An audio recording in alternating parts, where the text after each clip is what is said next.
இங்கு திரளாக வந்திருக்கும் தொண்டாமுத்தூர் தொகுதி சொந்தங்கள் அனைவருக்கும் என் வணக்கத்தை தெரிவித்துக் கொள்கிறேன். முதலில் உங்களுக்கு 2021 சட்டமன்ற தேர்தலில் அப்பாவை ஜெயிக்க வைத்ததற்கு என் குடும்பத்தின் சார்பாகவும் என் சார்பாகவும் நன்றியை தெரிவித்துக் கொள்கிறேன். இந்த முறையும் அப்பா தொண்டாமுத்தூர் தொகுதியில் 4வது முறையாக நிற்கிறாரு. நான் அப்பாவுக்கு ஓட்டு கேட்பதே பெருமையாக நினைக்கிறேன். ஏன்னா நம்ம கோவை மாவட்டத்திற்கு நிறைய திட்டங்களை கொண்டு வந்து அதை செயல்படுத்தி இருக்காரு. இப்போ நம்ம எங்கே பார்த்தாலும் அவர் கொண்டு வந்த சாதனை திட்டங்களை நம்மால் பார்க்க முடியும். நம் புரட்சி தமிழர் எடப்பாடியார் அவர்கள் நம் கோவை மாவட்டத்தின் வளர்ச்சிக்காக அப்பா கேட்ட அனைத்து திட்டங்களையும் நிறைவேற்றி கொடுத்திருக்காரு. அவருக்கு நம் எல்லோர் சார்பிலும் நன்றியை தெரிவித்துக் கொள்கிறேன். இப்போ பார்த்தீங்கன்னா இந்த 5 வருடத்தில் திமுக ஆட்சி இருந்தது. ஆனால் நம்ம கோவை மாவட்டத்திற்கு எந்த புதிய திட்டங்களையும் கொண்டு வரல. நாம் கொண்டு வந்த திட்டங்களை எல்லாம் தான் செயல்படுத்துகிறாங்க. ஏன் நம்ம கோவை மாவட்டத்திற்கு புதிய திட்டங்களை கொண்டு வந்திருக்கலாமே, ஏன் கொண்டு வரல சொல்லுங்க. புரட்சி தமிழர் எடப்பாடியார் ஆட்சியில் அப்பா உள்ளாட்சித்துறை அமைச்சராக இருந்தபோது நம் கோவை மாவட்டத்திற்கு அதிகமான தார் சாலைகள், பாலங்கள், அரசு கல்லூரிகள், அரசு மருத்துவமனைகள், அரசு சார்ந்த கட்டிடங்கள், கூட்டு குடிநீர் திட்டங்கள், குளங்களை தூர்வார்கள் போல பல திட்டங்களை கொண்டு வந்து அதை நிறைவேற்றி கொடுத்திருக்காரு. ஸ்மார்ட் சிட்டி திட்டத்தை கொண்டு வந்தாரு. குளங்களை தூர்வாரி அதை சுற்றி பார்க், வாக்கிங் ட்ராக் எல்லாரும் பயன்படுத்துற மாதிரி செஞ்சாரு. இந்த மாதிரி நிறைய திட்டங்களை கொண்டு வரணும்னு நினைச்சாரு. ஆனா நம்ம ஆட்சி அமையாததால் அது செய்ய முடியல. நம்ம ஆட்சியில் வெஸ்டர்ன் பைபாஸ் திட்டத்தை கொண்டு வந்தாங்க.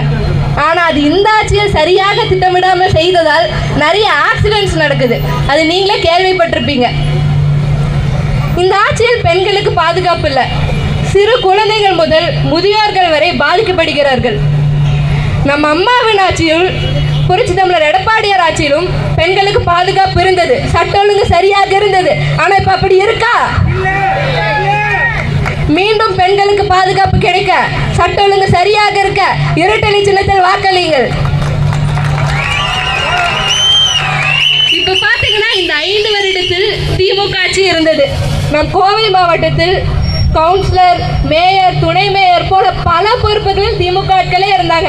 ஆனா என்ன செய்தார்கள் யோசிங்க.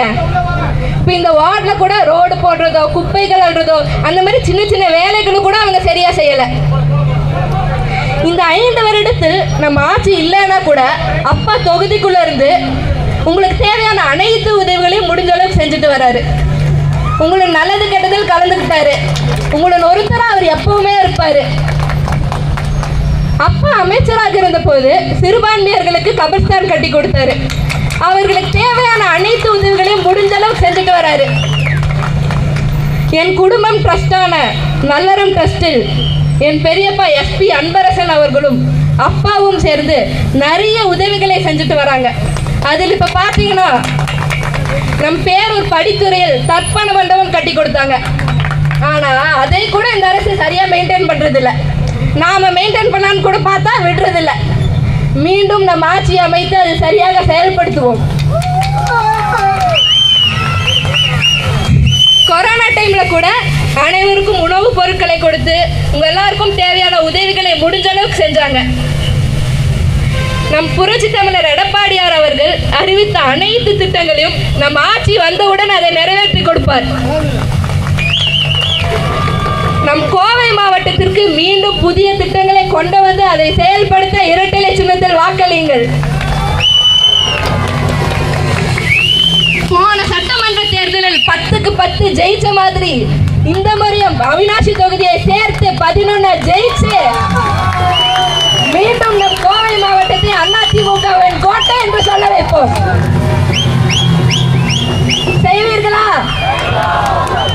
உங்கள் வெற்றி வேட்பாளர் எஸ்பி வேலுமணி அவர்களுக்கு இரட்டை சின்னத்தில் வாக்களியுங்கள்.